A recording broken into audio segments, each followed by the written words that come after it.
22 अप्रैल का दिन मंगलवार। कश्मीर में टूरिस्ट सीजन की शुरुआत हो रही थी। बड़ी संख्या में सैलानी कश्मीर पहुंच रहे थे। ऐसे में कुछ ही पलों ने देश में बहुत कुछ बदल दिया। फिर पुराने हमलों की याद ताजा हो गई। मगर कश्मीर में आने वाले दिनों में अब क्या बदलेगा और क्या कुछ बदला है, इस पर आज का विचार विमर्श। और क्या देश कैसे रिएक्ट करेगा पहलगाम हमले पर। मेरे साथ मेरे दो खास सहयोगी, कश्मीर से अहमद अली फयाज साहब जो वेटरन जर्नलिस्ट हैं, हमारे सीनियर कंसल्टिंग एडिटर हैं और कश्मीर को बहुत बेहतर तरीके से जानते हैं। उन्होंने इस कश्मीर के हर पहलू को देखा है। वहीं पवन शर्मा जी, जिन्होंने डिफेंस, पॉलिटिक्स, क्राइम और कश्मीर के हालातों और मौसम सबको कवर किया है, जम्मू से मेरे साथ जुड़ेंगे। सबसे पहले फयाज साहब के पास चलते हैं। फयाज साहब, कश्मीर के हालात जो पिछले करीबन 5-6 सालों से लगातार सुधार की तरफ थे, इस एक घटना ने कितना बदल दिया उसको, और अब कश्मीर आने वाले दिनों या आने वाले महीनों में किस तरह का होगा? ये बात सही है कि जिस मौके पे ये वाकया हुआ, ये सान्या हुआ, एक बहुत बड़ी ट्रेजेडी जिसमें 26 लोग मारे गए, एक स्थानीय, एक घोड़े वाला और 25 यात्री, जिसमें एक आप जानते हैं एक नेपाल के और 24 यात्री जो थे टूरिस्ट्स, वो सारे के सारे डोमेस्टिक इंडियन टूरिस्ट्स थे। वो इस हमले में इनकी जान चली गई है।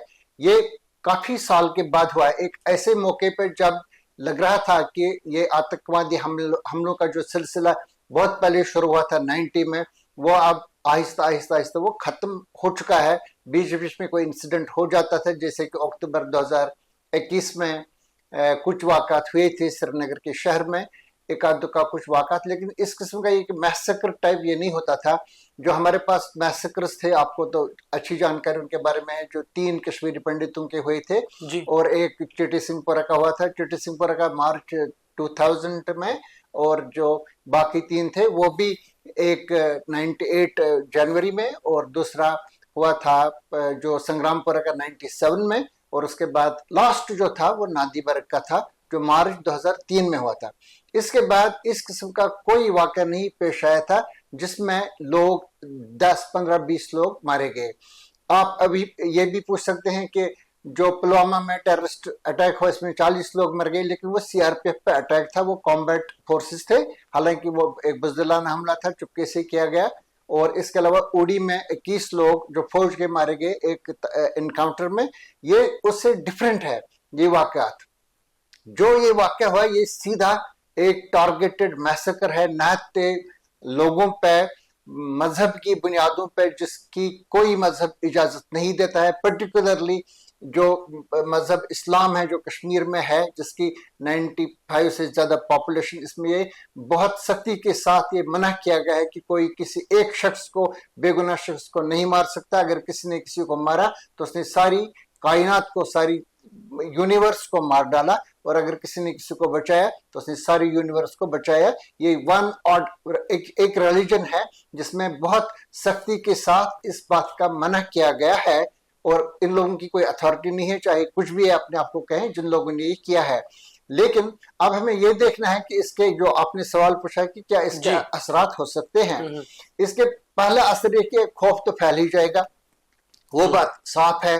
इसमें अभी आप, हमारे पास जो रिपोर्ट्स हैं वो ये हैं कि मुख्तलिफ होटल्स, हाउस बोट्स में जो रश लगा रहता था, और अभी गुलमर्ग में फॉर एग्जांपल, आप ये जो गोंडोला प्रोजेक्ट है, मैं मालूम कर रहा था वहां 2 महीने तक की बुकिंग्स थी। ऐसे ही होटल्स में बुकिंग्स थी। बहुत सारे लोगों ने बुकिंग्स कैंसिल कर ली हैं। अभी आपको मालूम है कि एयरलाइंस ने भी इजाफी उड़ानों का बंदोबस्त कर लिया है। सिविल एविएशन मिनिस्ट्री से इस बारे में अनाउंसमेंट्स आ चुके हैं, जो चीफ मिनिस्टर अमर अब्दुल्ला ने भी आगे चलाया, और ये वो तासुर नहीं देना चाहते हैं कि हम उन सयाहों को यहाँ पे रोकना चाहते हैं। तो ये एक खौफ की सूरत हाल है। लेकिन अब ये देखना है ये खौफ कितनी देर चलेगा। मैं जाती तौर पे समझता हूँ ये बहुत ज्यादा इस वजह से नहीं चलेगा, क्योंकि जिस वक्त पुराने वाक़ात होते थे, चाहे अगस्त 2000 का जो वाक़या हुआ था जी। अमरनाथ में यात्रियों पे जो हमला हुआ था, जिसमें टोटल 32 लोग इंक्लूडिंग 21 पिलग्रिम्स की हलाकत हुई थी, मारे गए थे। और इसके अलावा ये जो बाकी मैसेकर्स वगैरह, उस वक्त इनका जो जो ये काम करने वाले हैं, इनका political support structure, intellectual support structure बहुत ज्यादा था। मीडिया इनके कंट्रोल में था। मैं समझता हूं कि बार और जुडिशरी और गवर्नमेंट सभी इदारों पे इनका असर था। गवर्नमेंट मुलाजमीन की जो यूनियन थी वो ऑल पार्टी हुर्रियत कॉन्फ्रेंस की एक इकाई थी।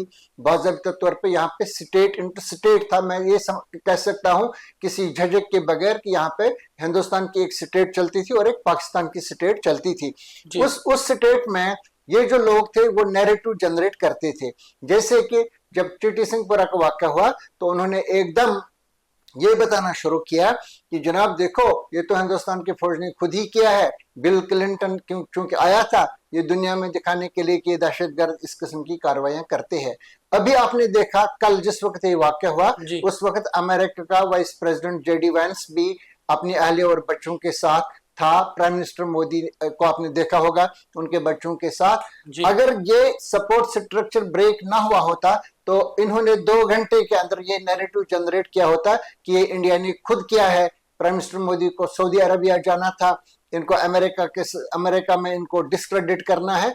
ये पहली बार हुआ है, for the first time I can say without any fair of contradiction 1989 से आज तक, कि ये पॉलिटिकल और इंटेलेक्चुअल सपोर्ट स्ट्रक्चर इस वक्त खामोश हो गया है। और ये लोग जो असेंबली में जाकर के नारे लगाते थे आजादी और रायशुमारी के, और इनके जो बाकी लोग थे जो नैरेटिव जनरेट कर रहे थे और जो लेबलिंग कर रहे थे मुख्तलिफ लोगों की, और वो ट्रोलिंग करते थे, इस तरह से वो लोग डराते थे और एक माहौल पैदा कर लेते थे कि जो अच्छा काम होता है वो मिलिटेंट्स करते हैं और जो भी बुरा काम होता है वो पुलिस और सिक्योरिटी फोर्सेस करते हैं। वो आज की दुनिया में खामोश हो गए हैं। बिल्कुल, इसलिए मैं समझता हूं कि इसका असर बहुत ज्यादा नहीं रहेगा, क्योंकि एक साइकोलॉजिकल वारफेयर है। और इसमें चाहे आप अगस्त 2019 को का के जो तब्दीलियां हुई है आप उनको क्रेडिट दे दें, चाहे आप सख्तगीर पॉलिसी बीजेपी की उनको क्रेडिट देंगे, लेकिन ये एक हकीकत है जो पत्थरबाजी और जो मिलिटेंसी के वाक़ा थे उनमें एक गैप आ चुका है 6 साल का। और इस 6 साल में वो political and intellectual support structure including जो उनके वो प्लेटफॉर्म्स थे जिनसे ये सारा चलता था, 10-12 वो प्लेटफॉर्म्स थे, वो सारे के सारे डिप्लेट हो चुके हैं। इस वजह से मुझे ये लग रहा है, आज आपने देखा होगा ये पहली बार है कि कश्मीर के लोगों ने एक मुजाहिरा किया, डेमोन्स्ट्रेशन की, मजम्मत की, ओपन तरीके से। पहले नहीं करते थे, ये लोग खामोश रहते थे। हालांकि अभी भी ये जो हमारे पॉलिटिशियंस है वो बता रहे हैं कि ये जिसने भी किया उसको सजा देनी चाहिए। आपने देखा होगा इस किस्म के बयान, ये इसमें एक खफीफ तरीके से ये बात बताने की कोशिश कर रहे हैं कि हो सकता है इन्होंने किया होगा। जिस तरीके से इनको बताना चाहिए कि ये भी देख रहे हैं, हम भी देख रहे हैं, और इसके शिकार कौन लोग हो रहे हैं। ऐसे लोग भी जिनके अपने वालिद, इनके भाई मारे गए हैं टेररिस्ट अटैक्स में, वह भी एक गोलमोल की बातें कर रहे हैं जैसे कि पता नहीं कि किसने किया है। मैं समझता हूं कि आम लोग इस बारे में बिल्कुल क्लियर है, उनमें क्लैरिटी है, लेकिन जो हमारे पॉलिटिकल लीडर्स हैं जो हिकमत अमली के तहत और अपने मफादात के लिए पॉलिटिक्स में आ जाते हैं, मिनिस्टर और एमएलए बनते हैं और यहाँ से भी दोनों साइड से लूटते हैं लोग और लोगों को शिकार बनाते हैं और ब्लड शेड का माहौल यहाँ पे तैयार कर लेते हैं। पार्लियामेंट पे हमला करने वाले अफजल गुरु साहब कहते हैं, हीरो मानते हैं मकबूल भट्ट को, और ये बात कहते हैं असेंबली से लेकर सड़कों तक की पाकिस्तान के साथ बात करनी चाहिए। मैं समझता हूं कि उन लोगों को अपने रवैये में बेहतरी लाने की जरूरत है, क्लैरिटी के लाने की जरूरत है, और इन लोगों के लिए अब जमीन तंग हो रही है, इसमें मुझे कोई शक नहीं है। पवन जी, बहुत विस्तार से फयाज साहब ने बताया कि कश्मीर में क्या होगा, और उनका मानना है कि कश्मीर में बहुत असर नहीं पड़ेगा। 14 फरवरी 2019 को पुलवामा होता है, उसके बाद एयर स्ट्राइक्स होती हैं, फिर 5 अगस्त 2019 को ही जम्मू कश्मीर की धारा 370 को तोड़कर जम्मू कश्मीर को यूटी स्टेट बना दिया जाता है। फिर लगातार एनआईए, एसआईए, सीबीआई और ईडी के जरिए कोशिश होती है कश्मीर में आतंक के नेटवर्क को तोड़ने की। उसके बाद काफी सारी कामयाबी भी मिलती है। क्या उस सारी मेहनत को इस हमले से एक बड़ा धक्का लगेगा या फिर कोई खास असर नहीं पड़ेगा? नहीं, असर तो पड़ेगा, असर तो पड़ेगा। और उसका असर आप देख लीजिए कि सरकार ने स्पेशल फ्लाइट्स आज लगा दी हैं पहलगाम के तमाम होटल्स खाली हो चुके हैं। कई फ्लाइट्स की बुकिंग लोगों ने खुद रद्द करवा दी है। होटलों की बुकिंग कैंसिल हो चुकी है। टूरिज्म इंडस्ट्री जम्मू कश्मीर की बैकबोन है।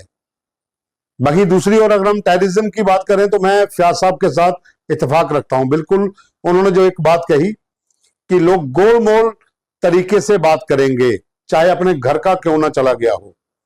वो जब तक कंसेप्ट क्लियर नहीं होगा तब तक आप 100% बदलाव नहीं करवा सकते। डर है, खौफ है या फिर कोई वजह और है, उसका भी अध्ययन करने की जरूरत है, चिंतन भी और मंथन भी। लेकिन एक चक्कर जरूर उन लोगों को पशोपेश में डालता है कि इधर से मारेंगे या उधर से मारेंगे।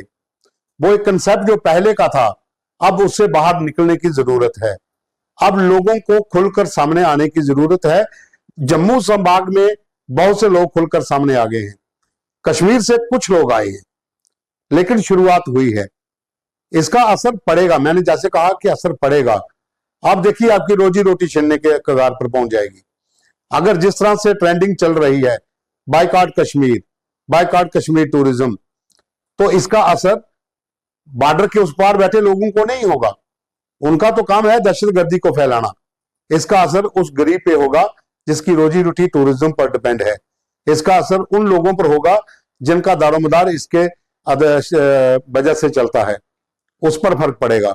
हाँ, लेकिन इतना जरूर है, मैं फयाज साहब से बिल्कुल सही, मैं इनसे सहमत हूं कि लोगों को गोलमोल नहीं, क्लियर होके बात करनी पड़ेगी। आज बहुत सी बाइट मैंने भी सुनी है जिसमें डायरेक्टली नहीं इनडायरेक्टली बात कही जाती है, डायरेक्टली नहीं कही जाती। हालांकि जम्मू संभाग में मैंने बहुत से लोगों से बात की है, उन्होंने अपने बयान भी दिए हैं, रिकॉर्ड भी किए हैं, वो हम अलग से शो भी चलाएंगे। उसमें क्लियर मैसेज है। जब तक क्लियर मैसेज नहीं जाएगा सबकी ओर से, तब तक इस तरह के हमलों पर अंकुश लगा पाना भी मुश्किल होगा। और सरकार और सुरक्षा एजेंसियों के लिए भी थोड़ी सी और ज्यादा सोचने की जरूरत है, चिंतन करने की जरूरत है कि आखिर ये घटना ऐसे हो कैसे गई। फयाज साहब, आप जरा आते हैं सरकार पर। लोगों की नजरें इस समय केंद्र सरकार पर हैं और खास तौर पे पुलवामा हमले से इस बार नजरें ज्यादा हैं। कारण यह है कि जम्मू कश्मीर एक यूटी स्टेट है जो सीधे MHA ministry of home affairs के तहत आती है और यहां की पूरी जिम्मेवारी होम मिनिस्टर की ही होती है। इसी के चलते कल शाम 7 बजे से ही होम मिनिस्टर लगातार जम्मू कश्मीर में बने हुए हैं। उन्होंने विजिट भी किया है इंसिडेंट वाले स्पॉट का। क्या गवर्नमेंट बहुत स्ट्रांग रिएक्ट करने वाली है इस हमले के बाद, या आपको लगता है कि फिलहाल स्ट्रेटजी बनाई जाएगी और इन्वेस्टिगेशन का वेट किया जाएगा कि ये सारे इन्वेस्टिगेशन में क्या निकल के आए, उसके बाद ही कोई अगली प्लानिंग हो?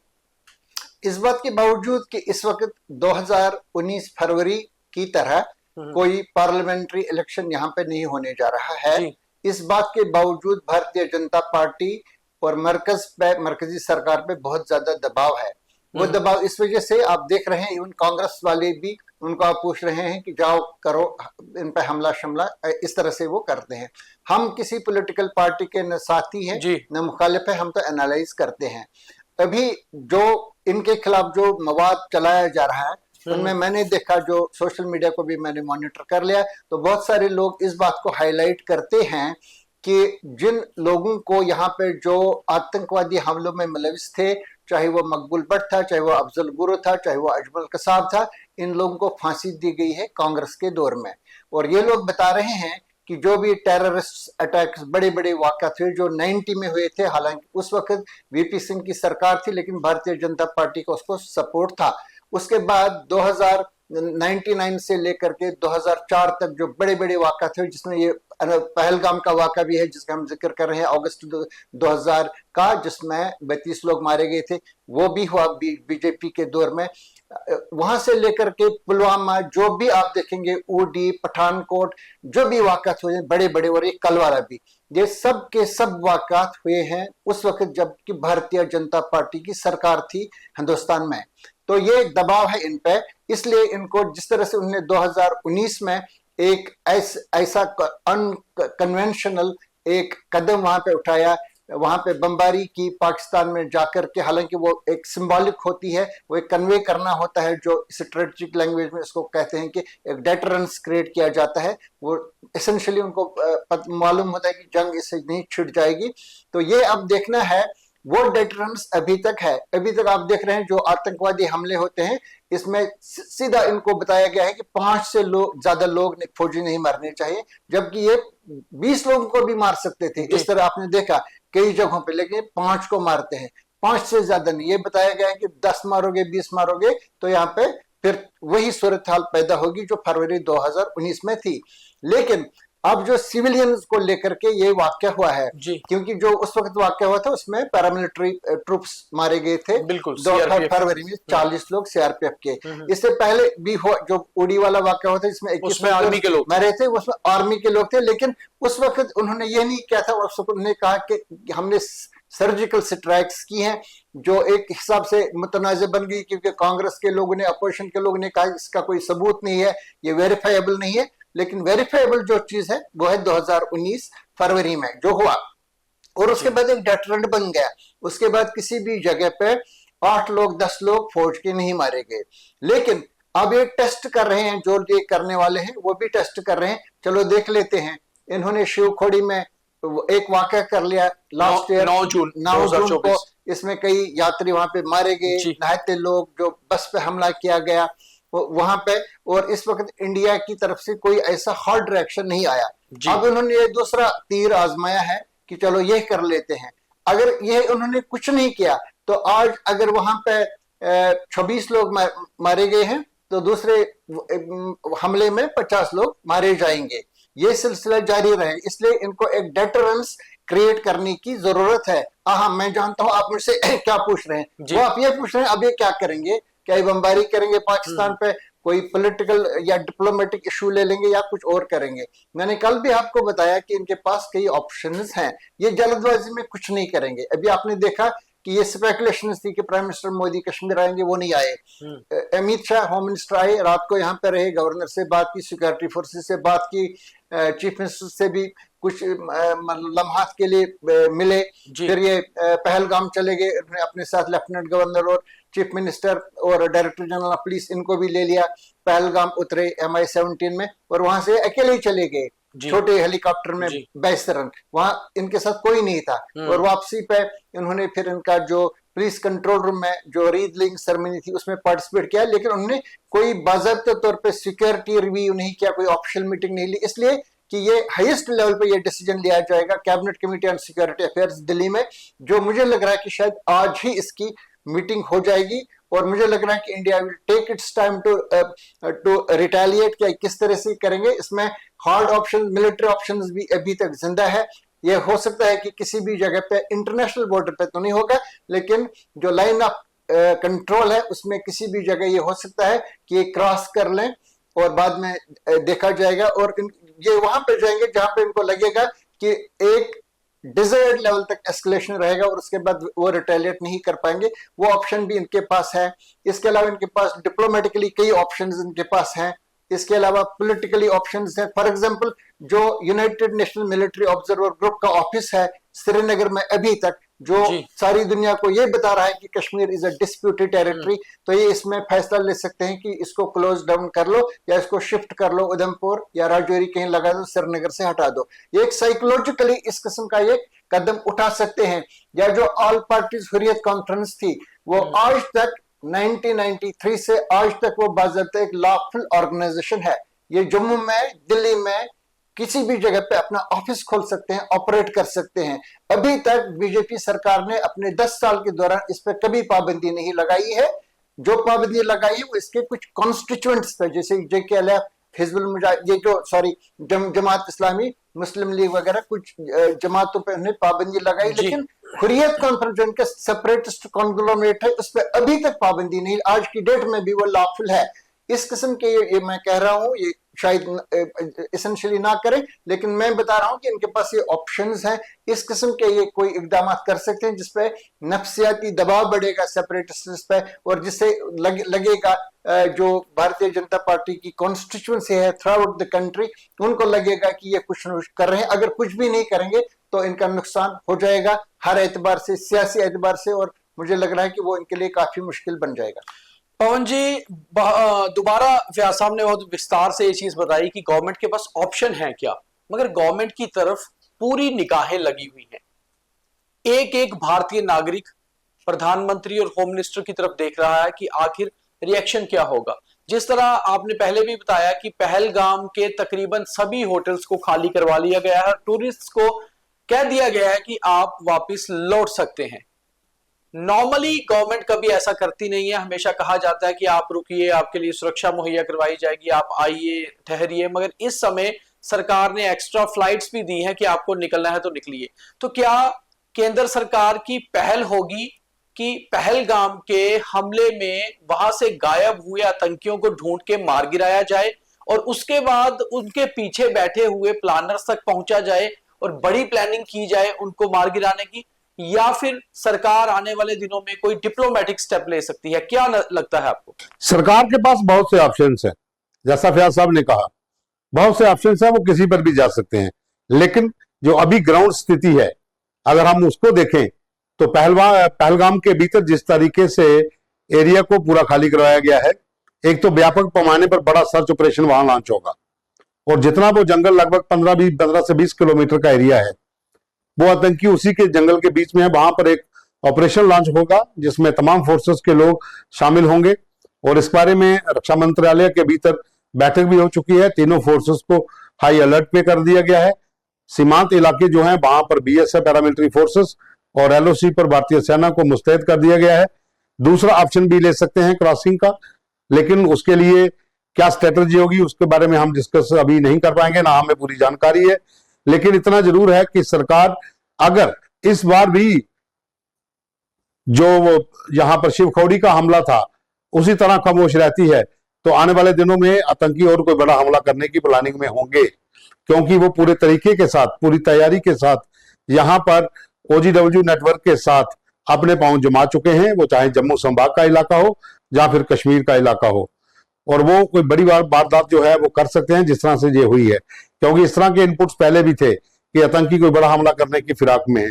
और दूसरा जो हमने खबर चलाई थी हमास और जैश का जो आपस में गठजोड़ हुआ है, तो ये कहीं ना कहीं खतरनाक साबित होगा आने वाले दिनों में।